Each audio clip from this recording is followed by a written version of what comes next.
여러분, 이 땅의 교회의 역사를 보면요, 교회의 역사는 전적으로 하나님이 책임지십니다. 교회는 하나님이 책임지시는 거예요. 이 교회의 역사를 보면 하나님이 얼마나 이 교회를 사랑하시고 교회를 세워갔는가를 알 수 있습니다. 그런데 그 교회의 역사를 가만히 들여다보면요, 그 옆에 꼭 저 사단이 붙어 있어요. 이 악한 사단이 꼭 붙어 있죠.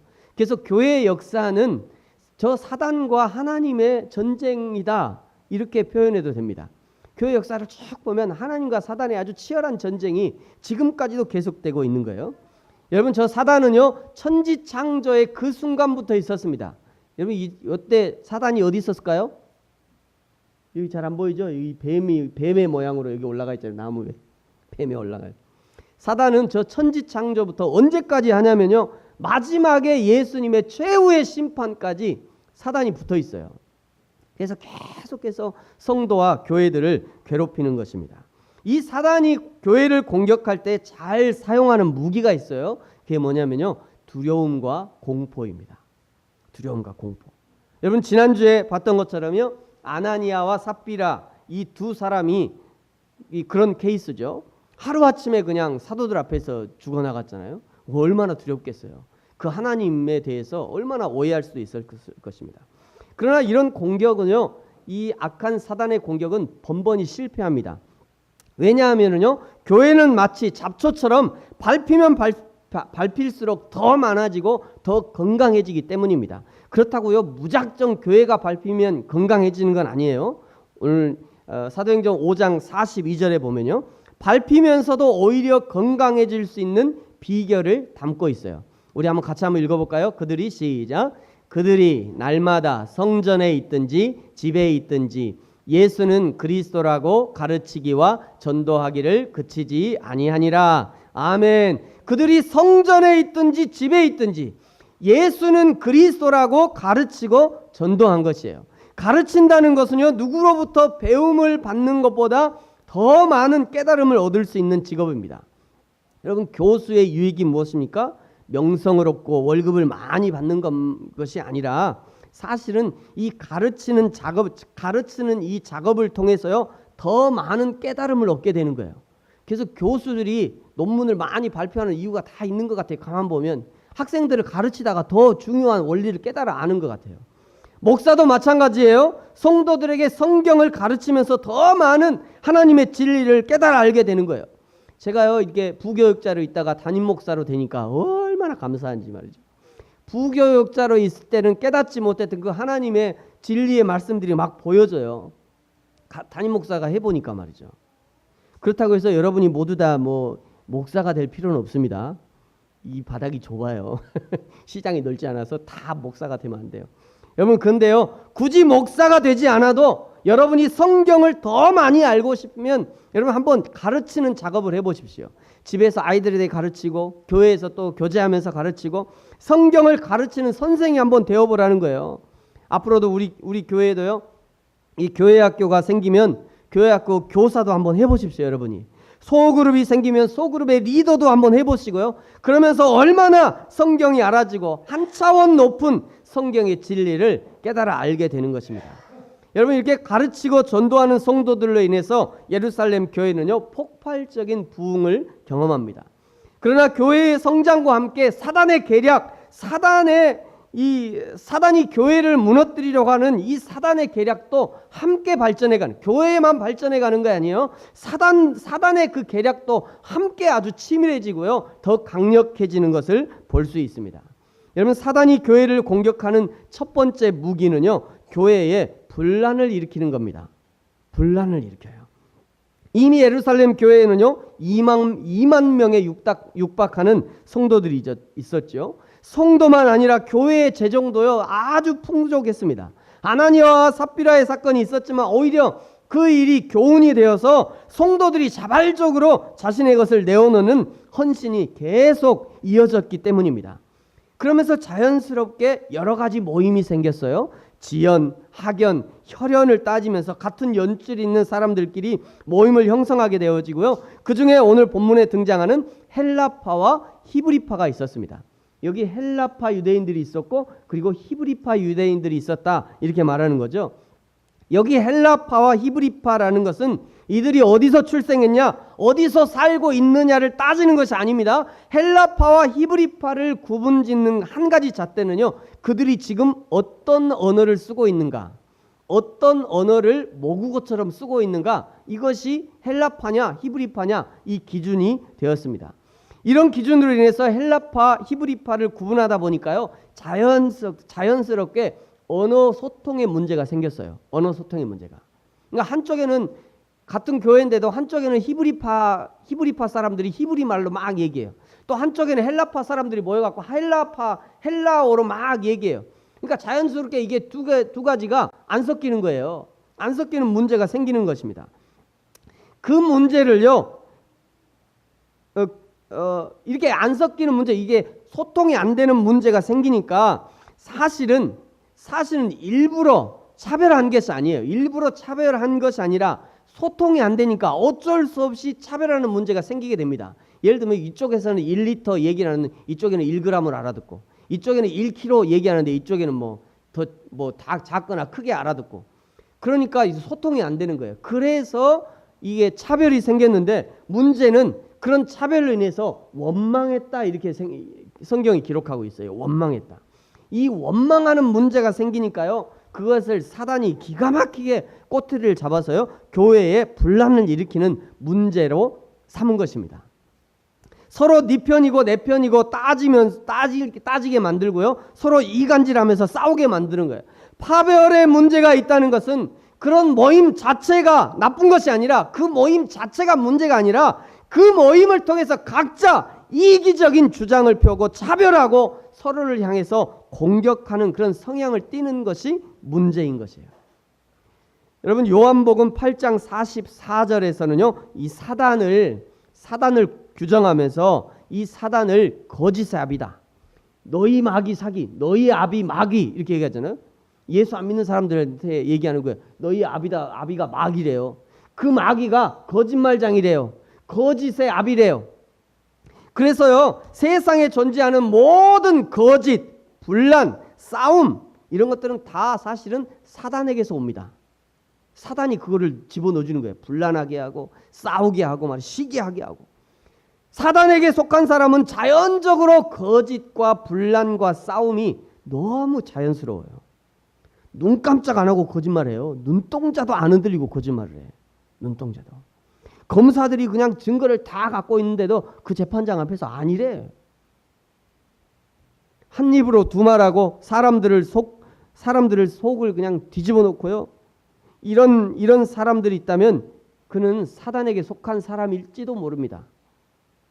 교회를 다니면서도 이런 사람들을 속이는 게 너무 익숙한 사람이 있어요. 그 사람은요, 좀 자기 돌아봐야 돼요. 내가 진짜 예수께 속한 사람인가, 사단에 속한 사람인가 돌아봐야 돼요. 사단이 교회를 공격하는 두 번째 무기는요, 마땅히 해야 될 그 정상적인 일들을 못하게 하는 것입니다. 사명을 잃게 하는 거예요. 내가 마땅히 해야 될 그 정상적인 일, 나의 사명, 그거를 잃어버리게 합니다. 오늘 2절에 보시면요, 12사대가 모든 제자들을 불러 이르되 우리가 하나님의 말씀을 제쳐놓고 접대를 일삼는 것이 마땅하지 아니하니라. 사단이 와서 이 사도들도 이제 괴롭히면서, 사단이 이 교회를 공격하면서, 이 사도들이 마땅히 해야 될 일, 우리가 마땅히 해야 될 일, 이 마땅히 해야 될 일을 제쳐놓고 말이죠. 접대를 일삼게 하는 것이에요. 사명을 잃게 하는 것입니다.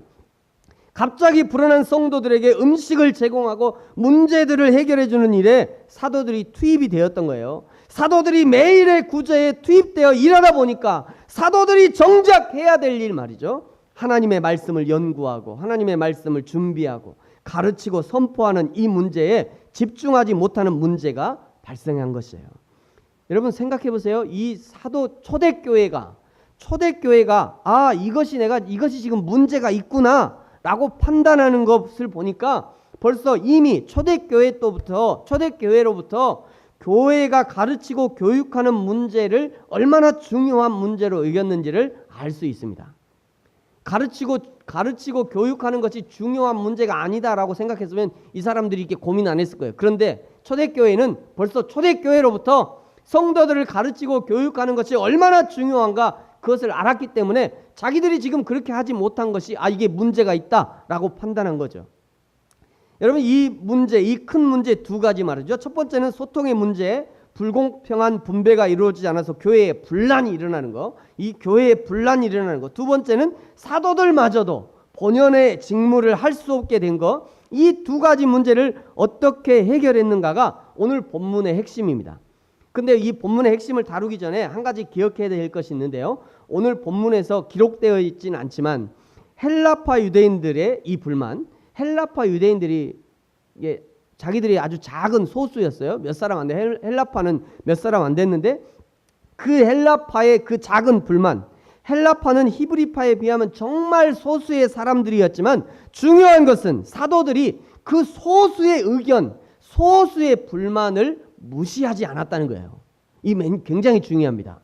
아주 소수의 불만이었지만 그들을 무시하지 않았던 거예요. 다수파인 히브리파의 이익을 위해서 소수를 묵살하지 않았던 거예요. 야, 너희들 몇 명 안 되는 것만 조용히 해. 그냥 우리 히브리파가 이렇게 많은데 너희들 몇 사람 안 되니까 조용히 해. 그냥 찌그러져 있어. 이렇게 안 했다는 거예요. 이것이 중요합니다. 오늘 이것이 중요해요. 비록 소수의 의견이었지만 그들의 의견을 존중하고 기울여서 이 문제를 해결하는데 중요한 참고를 삼았다는 것이 매우 중요합니다. 여러분, 교회란 어떤 것입니까? 교회는 가정과 같은 것이에요. 여러분, 가정에서 누가 가장 대우를 받습니까? 남편입니까? 아내입니까? 가정에서 누가 제일 대우를 받죠? 가정에서 누가 대우를 제일 많이 받아요? 시연이하고 둘이가 제일 대우받지? 현진이하고 시연이하고 둘이가 제일 아마 대우를 많이 받아요. 여러분, 가정에서 누가 대우를 제일 많이 받나요? 어린아이죠. 어린아이가 제일 어릴수록 대우를 받아요. 어릴수록. 제가 며칠 전에 어느 집에 갔는데요. 그 집에 거실에 똑 들어갔더니 거실에 에어컨이 딱 설치되어 있는 거예요. 제가 알거든요. 그 집 그 에어컨 이미 몇 년째 그 창고에 있었어요. 창고에 있으면서 갈 때마다 더울 때 왜 에어컨 설치 안 하냐고 제가 얘기하면 뭐 문 열어놓으면 시원하고 우리 집 원래 시원하니까 에어컨 필요 없다 이러더라고요. 그러더니 어느 날 가봤더니 떡 에어컨이 설치. 이게 웬일이에요? 봤더니 아기가 태어나서 손주가. 세상에, 손주가 태어나자마자 바로 에어컨 설치한 거예요. 여러분, 이것이 이 교회가 이래야 된다는 거예요. 교회는요, 아직 신앙이 어린 사람들에게 늘 관심이 있어야 됩니다. 신앙이 있는 사람들, 믿음이 성장한 사람들은요, 웬만큼 불편해도 이겨낼 만한 힘이 있습니다. 그러나 신앙이 어린 사람들은요, 약간의 불편함에도 매우 민감하기 때문에 그것을 맞춰줘야 될 필요가 있습니다. 그러다가 그 사람이 신앙이 성장하면 스스로 불편함을 이겨내고 이제 또 다른 사람을 배려할 만한 그런 힘이 생기는 거예요. 저희 교회도 마찬가지입니다. 사람들이 왜 이 지하의 교회에 잘 안 옵니까? 불편하니까 안 오는 거예요. 오르락내리락 불편하죠. 환기도 잘 안 되죠. 지하에 있으면 꿉꿉할 것 같죠. 그러니까 안 오는 거예요. 그런데 여러분은 왜 와요? 그 정도를 나는 감수할 수 있어서 오는 거예요. 그 정도 감수할 만한 신앙이니까 여러분이 교회에 오시는 겁니다. 할렐루야. 감사합니다. 그 정도 우리가 신앙이 된 거예요. 벌써 우리가. 그런 신앙. 사랑하는 성도 여러분, 가정에서 어린아이가 귀하게 대접받는 것처럼 우리 부르신 교회가 새 가족들을 귀하게 여기고 신앙이 어린 성도들이 더 소중하게 여겨지고 그들이 성장할 수 있도록 배려하는 교회가 되어지기를 축복합니다. 초대교회에요 닥친 두 가지 문제, 분란의 문제와 그리고 사도들이 마땅히 해야 할 사역에 집중하지 못하는 문제를 어떻게 해결했는지 이제 살펴보겠습니다. 먼저는요, 이 문제를 통해서 사도들이 자신의 사명을 깨닫게 됩니다. 자신의 사명을. 자, 2절 같이 한번 읽어볼까요? 시작. 12사도가 모든 제자를 불러 이르되 우리가 하나님의 말씀을 제쳐놓고 접대를 일삼는 것이 마땅하지 아니하니. 아멘. 여러분, 요한복음 21장 15절에 보면 이런 말씀이 있어요. 사도 베드로에게, 예수님이 베드로에게 이게 묻는 겁니다. 요한의 아들 시몬아, 네가 이 사람들보다 나를 더 사랑하냐? 예수님께 말씀하죠. 요한의 아들 시몬아, 네가 나를 더 사랑하느냐? 이렇게 물었더니요. 시몬이 베드로가 주님 그러하나이다. 내가 주님을 사랑하는 줄 주께서 아시나이다. 당당하게 대답해요. 두 번째 한 번 더 묻습니다. 16절에서. 또 16절에서 똑같이 물어요. 요한의 아들 시몬아, 네가 나를 사랑하느냐? 그랬더니 시몬이 대답해요. 네, 제가 주님을 사랑하는 줄 주님께서 아십니다. 대답합니다. 근데 또 17절에 또 물어봐요. 예수님이. 요한의 아들 시몬아, 네가 진짜 나를 사랑하냐? 이렇게 물어봤더니 시몬이 갑자기 겁이 덜컥 났어요. 그러면서 시몬이 뭐라고 그러냐면 여기 베드로가 근심하여 이르되. 이 세 번째 물으니까 베드로가 심각하게 생각한 것 같아요. 아, 내가 진짜 주님을 사랑하는가? 내가 진짜 주님을 사랑하는 거 맞나? 그리고 아주 속으로 근심하면서 대답합니다. 내가 주님을 사랑하는 줄 주님께서 아십니다. 그랬더니 주님이 세 번 동일하게 얘기해요. 내 양을 먹이라. 내 양을. 첫 번째도 내 양을 먹이라. 두 번째도 내 양을 먹이라. 세 번째도 내 양을 먹이라. 여러분 여기서요. 베드로에게 목양의 명령을 하시는 것은 베드로 혼자에게 명령하시는 것이 아닙니다. 베드로 혼자에게 명령이 아니에요. 베드로가 대표로 있는 12명의 사도들, 그 사도들에게 동일하게 지금 명령하시는 거예요. 베드로가 혼자 주는 명령이 아니라 그 모든 베드로가 대표로 있는 12사도들을 대표해서 베드로에게 주시는 것입니다.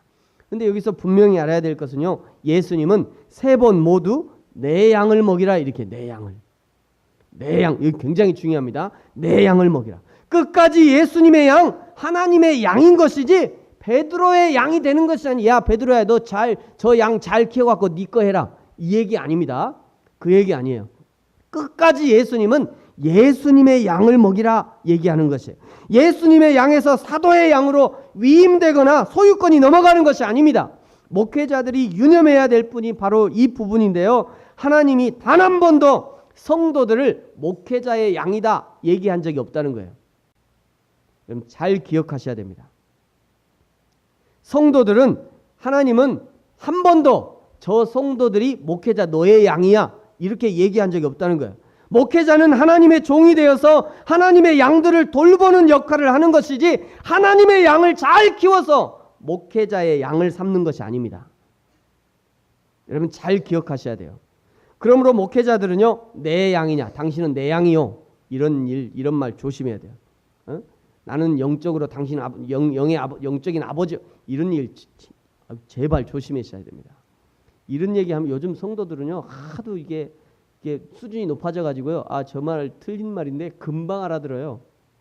그럼 조심해야 돼요. 물론 그런 마음으로 목회를 해야죠. 그런 책임감을 가지고 목회를 해야 됩니다. 그러나 목회자의 위치를 하나님의 위치와 혼돈해서는 안 된다는 거예요. 혼돈해서는 안 돼요. 여러분 혹시나 제가 그런 말 하거든 목사님 그거 아니라고 얘기하셨잖아요. 저한테 한번 따지세요. 제가 말이죠 영적인 아버지입니다. 그러면 저한테 따지세요. 목사님 지난번에 그게 아니라고 얘기해놓고 또 그런 얘기하시네. 이렇게 해야 됩니다. 그렇게 해야 정상이에요. 여러분 초대교회에 생긴 이 문제 앞에서 사도들의 본 사명이 매일의 구제하고 서비스하고 문제를 해결하는 것이 본 사명이 아니라 하나님의 말씀으로 성도들을 먹이고 살려내고 목양하는 것이 본 사명이라는 것을 깨달아 알게 된 것이에요. 그리고 보면 하나님이 말이죠 사도들을 깨우치려고 교회에 문제를 허락해 주셨는지 모를 일입니다. 교회에 이런 문제가 있다는 것은 사도들의 사명을 깨우쳐 주기 위해서 이런 문제를 주셨는지 모른다는 거예요. 여러분 몇 해 전에요 북한에 약 760일 정도 억류되었다가 풀려난 미국계 한국인, 미국 시민권자를 갖고 있는 한국인인데 케네스 베라는 선교사님이 있습니다. 이 우리나라에서 아주 큰 뉴스가 됐었죠. 그 사람이 이제 억류되었는데요. 여러분 그분의 간증을 한번 들어보겠습니다. 나는 벌써 1년이 되어오고 교화소에 있고 이제 병원까지 옮겨졌는데 이제도 못 가는구나 생각하니까 참 마음이 낙심됐습니다. 그때 제가 이제 기도를 하기 시작했어요. 혹시 주님이 저를 나무라 그러면 어떡하나. 네. 이게 지금 저한테는 큰 마음의 부담이었습니다. 그래서 제가 3주 동안 고민하다가 결국은 병원의 침대 위에 무릎을 꿇고 기도했습니다. 주님 제 마음 아시죠? 전 집에 가기 원합니다. 하지만 제 뜻대로 마옵시고 주님 뜻대로 하옵소서. 그래서 지배가 권리를 주님 앞에 내려놓습니다. 네. 제 가족을 주님 앞에 의탁합니다. 저를 사용해 주십시오 하고 기도할 때니 주님이 그때 말씀하시더라고요. 네가 정말 나를 사랑하냐고. 그래서 제가 사랑한다고 고백하니까 그러면 내 양을 먹이라. 그래서 제 주위에 30여 명의 사람들이 있는데 지금까지는 저를 억압하는 사람으로밖에 못 봤고 지금까지 기도하기를 저를 살려달라, 저를 보내달라고만 기도했는데 그때는 저만, 제 가족만 보였는데 네네. 저를 사용해달라는 기도한 후에 주님이 양을 먹이라고 하는 후에는 그들이 죽어가는 어린 양들로 보이기 시작하고요. 네. 아, 하나님께서 나를 이곳에 성도서로 보냈구나. 그래서 주님께서 그때는 뭐 어떻게 말씀하시냐면 내가 하나님의 대사로 와 있는 것이고 하나님의 아들로 와 있는 것이지 죄수로 와 있는 것이 아니고 저는 어둠에 제가 가려 있다고 생각했는데 빛으로 어둠을 비추고 있다고 말씀하셨습니다. 1년 동안 그 북한에 옥류돼 있으면서 계속 기도했다는 거예요. 나를 집에 보내달라고. 나 여기 싫다고. 내가 있을 때가 여기 아니라고. 나 미국 시민권자인데 왜 나를 여기 두냐고. 그렇게 기도했다는 거예요. 근데 그렇게 1년이 지나고 나서 어느 날 기도하는데 이제 마음에 내려놓고 아, 내가 주님이 원하시는 내가 여기를 주님이 나 여기 있게 하시면 제가 여기 있겠습니다. 이런 마음으로 이제 기도하니까 하나님이 하시는 말씀이 내 양을 먹이라. 자기를 감시하고 위에서 지금 30명이 붙어서 자기를 감시하는데 그 사람들이 양으로 보이더라고요. 그때부터. 사랑하는 성도 여러분, 저와 여러분에게도 말이죠. 여러 가지 문제가 있을 수 있습니다. 여러 가지 문제. 근데 문제가 찾아왔을 때 그 문제에 집중한 나머지 그 문제를 허락하신 하나님의 의도와 하나님의 마음을 도무지 찾아내지 못하는 어리석음을 범하지 말아야 되는 것입니다. 문제가 일어나거든 먼저 그 문제를 통해서 나를 교훈하시는 하나님의 메시지를 듣고요. 그 문제를 통해서 나의 사명을 새롭게 하려고 하는 그 하나님의 마음을 알아서 인생의 방향이 수정되어지고 인생의 목적이 수정되어지는 은혜를 누리시기를 예수님의 이름으로 축복합니다. 두 번째로요. 초대교회에 닥친 문제를 어떻게 해결했는가? 그들은요. 효과적인 조직을 구축했습니다. 효과적인 조직, 효과적인 시스템이라고 해도 될 것입니다. 오늘 3절의 말씀 같이 한번 읽겠습니다. 시작. 형제들아 너희 가운데서 성령과 지혜가 충만하여 칭찬받는 사람 7을 택하라. 우리가 이 일을 그들에게 맡기고. 아멘. 효과적인 시스템의 핵심은요. 사람을 세우는 것이고요. 일꾼을 세우는 것입니다. 이 원리는요. 이미 광야를 걷는 이스라엘 백성들에게 주신 하나님의 방법이었습니다. 출애굽기 18장에 보면요. 모세가 이스라엘 백성들을 데리고 이 광야를 걸으면서 남자만 60만이, 장정만 60만 명이었으니까 당시에 뭐 거의 200만에 육박하는 우리 광주 시민보다 더 많은 사람들이 이 광야를 걸어가고 있는 거예요. 그런데 문제는 이게 걸으면서 여러 가지 문제가 나타나면요. 백성들이 전부 다 밤낮을 가리지 않고 모세에게 다 찾아옵니다. 모세에게 찾아가고 오늘 이런 일이 있었어요. 저런 일이 있었어요. 이건 어떻게 해야 돼요? 저건 어떻게 해요? 전부 다 모세에게 찾아오는 거예요. 그것을 가만히 본 모세의 장인 이드로가 모세에게 이걸 건의합니다. 야 모세야 그렇게 하지 말고 1000명씩 100명씩 1000명을 다스리는 사람 100명을 다스리는 사람 50명을 다스리는 사람 그리고 작게는 10명씩을 이 관리하는 사람들을 세워라. 1000부장 100부장 50부장 10부장을 세워라. 그 조직을 만들어서 그들이 일을 처리하도록 해라. 모세 너는 기준만 제시해주고 모든 것들은 그 조직 안에서 하고 그리고 매우 중요한 것만 너에게 이렇게 보고하도록 해라. 이드로의 이 제안을 받아들인 모세가 바로 적용하고요. 조직을 만들고 시스템을 만들어서 효과적으로 이 60만, 200만에 육박하는 이 성도들을 이 가나안으로 인도하게 됩니다. 이 출애굽의 시스템을 사도들이 연구했는지는 알 수 없어요. 그러나 알았겠죠. 왜 그러냐면 이스라엘 사람들은 기본적으로 모세오경을 달달 외우니까 여기서 이렇게 했다는 걸 알았을 거예요. 그리고 이 조직과 시스템을 교회에 도입하기로 적용합니다. 사람을 선출하는데 기준이 있었습니다. 오늘 5절에 보시면 믿음과 성령이 충만한 사람이다. 믿음과 성령이 충만한 사람이었습니다. 여러분 믿음과 성령이 충만한 사람을 어떻게 할 수 있습니까? 제가 생각해 봤어요. 믿음과 성령이 충만한 사람을 어떻게 딱 보면 알지 뭘 그걸 몰라요. 제가 생각해 봤어요. 믿음과 성령이 충만한 사람 목사님 어떻게 딱 보면 알아요. 그냥. 제가 왜 그런 걸 생각하냐면요. 이 회사 사장은요. 우리 회사 사장 내가 이제 직장이면 회사 사장 저 회사 사장은 10시에 출근해 가지고 새벽 아침 저녁 3시면 그냥 출근해. 쓸데없이 말이지 왔다 갔다 하면서 직원들만 그냥 피곤하게 만들고 직원들이 오면 바짝 긴장해야 되고. 근데 사장이 그냥 왔다 갔다 하는 게 아니에요. 예? 슬렁슬렁 보는 것 같아도 다 보입니다. 사장은 보여요. 그죠? 그게 정상이잖아요. 저도 사장 1년 해봤어요. 사장 1년 해보니까 다 보이더라고요. 다. 여러분 중에 혹시 여러분이 직원이면요. 사장 눈치 봐야 돼요. 그렇잖아요. 교회도 마찬가지예요. 여러분. 교회도. 목사님이 어떻게 내가 성령으로 충만한지 믿음으로 충만한지 어떻게 합니까? 다 보인다니까요. 다 보여요. 자, 이 믿음과 성령이 충만한 것이 사람은 반드시 밖으로 드러나게 되어 있습니다. 뭘 통해서 드러나냐면요. 첫 번째, 말을 통해서 드러납니다. 말을 통해서. 행동을 통해서 드러나게 되어 있어요. 예배하는 태도를 보면 그 사람이 믿음과 성령이 충만한지 알 수 있습니다. 기도하는 모습을 보면 알 수 있는 거예요. 헌신하는 자세를 보면 알 수 있는 것입니다. 그 사람이 성도를 섬기는 태도를 보면 그 사람이 믿음과 성령으로 충만한 사람인지 아닌지 알 수 있는 것이에요. 이것이 기준이 돼야 되는데 저 사람이 돈이 얼마나 많은가? 저 사람이 사회적 지위가 얼마나 많은가? 저 사람 세워놓으면 여기 11조를 많이 할 건가 할까? 이것이 기준이 되면 망하는 거예요. 그 교회는. 교회는 반드시 망하게 돼 있습니다. 망해야 됩니다. 그런 교회는. 대한민국에 그런 교회가 얼마나 많습니까? 죄송합니다.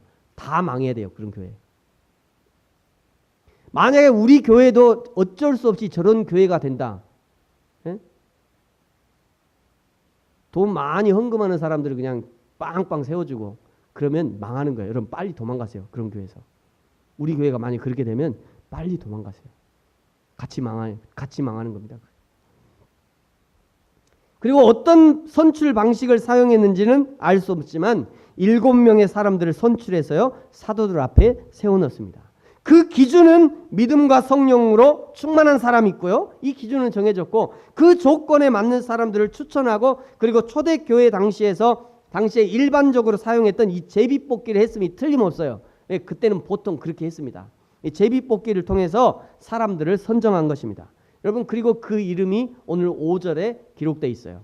5절 저 파란 글씨만 7명 같이 한번 읽어볼까요? 시작. 스데반, 빌립, 브로고로, 니가노르, 디몬, 바메나, 니골라 이렇게 7명의 사람들을 선출해서 사도들 앞에 세워놓습니까? 여러분 얼마나 아름다운 이름입니까? 성경이 기록되어지고 전파되는 모든 세대에 믿음과 성령으로 충만한 사람으로 기억되고 남아있는 것입니다. 이 지구상에 이름을 남긴 많은 유명한 사람들이 있겠습니다만 그 중에 가장 아름다운 사람 거의 매일 전 세계 모든 그리스도인의 입에서 거론되는 이름이 바로 이 사람이에요. 이 사람들 믿음과 성령으로 충만한 사람 7사람. 사랑하는 성도 여러분, 저와 여러분의 이름도 하나님의 생명책에 기록될 뿐 아니라 섬기는 교회의 역사와 함께 기록되어지고 우리 믿음의 후손들에게 알려지기를 축복합니다. 여러분 이렇게 선출된 7집사에게 사도들이 기도하고 안수합니다. 현대 교회 조직으로 하면 이들을 안수집사 이렇게 얘기하는 거예요. 이 사람들이 안수집사예요. 사도들로부터 안수함을 받고 이들이 하는 일이 무엇입니까? 당시 교회의 입법, 행정, 인사, 재정, 교회에 관한 모든 일들을 이 안수집사들이 감당하게 됩니다. 이 사역을 얼마나 충성스럽게 감당을 잘 해주었던지 오늘 7절에 보면요. 그 열매들을 이렇게 기록하고 있어요. 같이 한번 읽겠습니다. 시작. 하나님의 말씀이 점점 왕성하여 예루살렘에 있는 제자의 수가 더 심히 많아지고 허다한 제사장의 무리도 이 도에 복종하니라. 아멘. 하나님의 말씀이 점점 왕성해져 갔다는 것은요. 그만큼 사도들이 하나님의 말씀을 정확하고 강력하게 증거했다는 말이 되는 것입니다. 제사장의 무리도 예수 그리스도의 복음 앞에 무릎을 꿇고 믿게 되었을 만큼 사도들의 복음 증거는 확실하고 강력했습니다. 사도들이 잡다한 교회의 일에 시간을 빼앗기지 않고 이제 기도하고 말씀을 전하고 말씀을 연구하는 일에 전무하게 되니까 힘이 실리는 거예요. 힘이 말이죠. 또 다른 모든 일들은 선출된 집사들이 전문적으로 맡아주니까 일사천리로 진행이 되어지고요. 교회는 아무런 불만이나 불평 없이 순조롭게 성장해 가는 것입니다. 여러분, 이런 말씀을 보면서요, 교회는 일단 일꾼을 세워야 돼. 일꾼을 세워놓으면 교회는 성장하고 성도는 신앙이 성장하더라, 이런 말을 하곤 합니다만 절대 그렇지 않습니다. 교회의 일꾼을 세울 때는 순서가 바뀌면 절대 안 돼요. 일꾼을 세우는 중요한 원칙, 그것은 믿음과 성령이 충만한 사람이어야 됩니다. 그런 사람을 교회의 일꾼으로 세워야 교회가 성장하는 거지, 일단 일꾼을 세워놓으면 믿음도 성장하고 성령 충만도 받게 된다? 절대 그렇지 않아요. 절대. 우리 대한민국 교회사를 통해서 우리가 보고 봤잖아요. 보고 봤어요. 그런데도 교회를 하면 꼭 그렇게 해. 신기하게. 목회자들 참 단순한지 미련한지 모르겠지만 희한해요. 자기들이 뻔히 봐. 교회 역사를 통해서 다 보고도 자기 교회가 그 정도면 그래? 그래 뭐 해주지 뭐. 이렇게 세워놔요. 이게 풍지박산 나는 겁니다. 사랑하는 성도 여러분, 저와 여러분이 믿음과 성령으로 충만한 사람들이 되어지기를 축복합니다. 다시 한번, 저와 여러분이 믿음과 성령으로 충만한 사람들이 되어지기를 축복합니다. 여러분, 믿음과 성령으로 충만한 사람들이 되어지기 위해서 어떻게 해야 됩니까? 제가요, 한 4-5가지를 말씀드리겠습니다. 첫 번째는 예배하는 사람이 돼야 됩니다. 왜 그러냐면 요한복음 4장 23절에 하나님이 지금도 예배하는 자를 찾으신대요. 예배하는 자. 두 번째는요, 하나님 앞에 진실하고 정직한 사람이 돼야 됩니다. 진실하고 정직한 사람. 자기를 깨끗하게 하라 말씀하잖아요. 진실하고 정직하라는 얘기예요.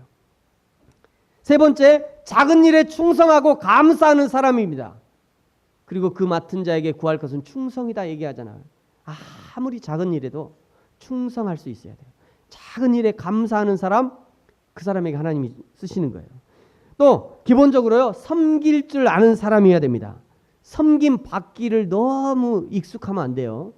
섬기는 사람이 돼야 돼요. 섬기는 사람. 예수님도 인자가 온 것은 섬기려 하러 왔다 말씀하시잖아요.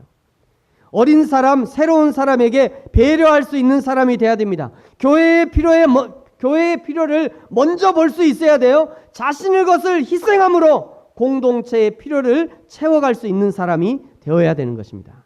이런 사람에게 믿음과 성령을 부어주시는 것이고 그것이 믿음과 성령으로 충만하다는 증거가 되는 것입니다. 말씀을 마치겠습니다. 초대교회가 성장하면서 교회에 문제가 발생했어요. 분배의 문제로 인해서 교회에 분란이 일어났고요. 사도들은 본 사명에 집중할 수 없게 하는 문제가 있었습니다.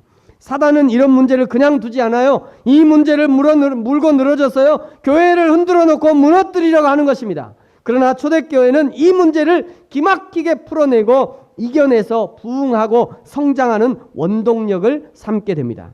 사도들은 자신의 사명에 더욱 집중하게 되었습니다. 그리고 그것을 위해서 교회는요, 믿음과 성령으로 충만한 7 사람들을 선택해서 교회의 일을 돌보는 시스템을 구축했습니다. 저는 목회자로서 더욱 말씀과 기도에 집중해야 될 것이고요. 성도된 여러분은 더욱 믿음과 성령으로 충만한 은혜를 입어서 교회를 돌아보는 일들을 해야 되는 것이에요. 그래서 우리 한 사람 한 사람, 그리고 우리 하나님의 교회가 제자의 수가 점점 많아질 뿐 아니라 모든 사람에게 예수 그리스도의 복음을 증거하는 건강한 교회, 행복한 교회, 사랑받는 교회가 되어지기를 예수님의 이름으로 축복합니다. 기도하겠습니다.